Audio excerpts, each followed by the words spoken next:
কথাকে মনের কথা বলতে যায় অগ্নি। বিস্তারিত জানতে সম্পূর্ণ ভিডিওটি দেখতে থাকুন। গোবরডাঙ্গার অনুষ্ঠান শেষ হলে অগ্নি কথাকে বলে, আমার কিছু বলার আছে তোকে। তখন কথা বলে, আমি জানি আপনি বলবেন, মঞ্চে যেগুলো হলো সেগুলো যেন মনে গেঁথে না রাখি। তবে পাচক মশাই, এখন এসব থাক না, আর তো কিছুটা সময় নতুন বছর হতে, তাই এইটুকু সময় একটু মজা করে কাটাই।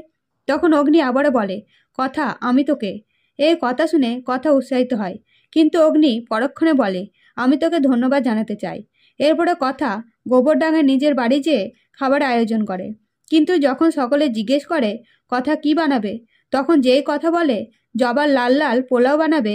এই কথা শুনে অগ্নি বলে, আবার উল্টোপাল্টা খাবার ভালো লাগে না।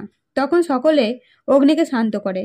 এরপরে নতুন বছর হতেই অগ্নিরা রাতে পরিকল্পনা করে যে সকালে সবার ঘুম থেকে ওঠার আগেই গোবরডাঙ্গা ছেড়ে পালাবে। কিন্তু ছোটকা পুরোটা শুনে ফেলে, কথাকে জানিয়ে দেয়। তখন কথা বলে, আমাদের পরিকল্পনা মতোই কাজ হবে, চিন্তা করবে না ছোটকা। এর পরের দিন সকালে কথা কল্পতরু উৎসবে যেয়ে ঈশ্বরের জন্য ভোগ রান্না করতে বলে অগ্নির মাকে।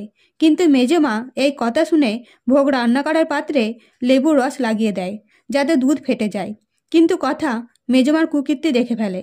তো বন্ধুরা, নতুন নতুন আপডেট পেতে অবশ্যই সাবস্ক্রাইব করুন। ধন্যবাদ।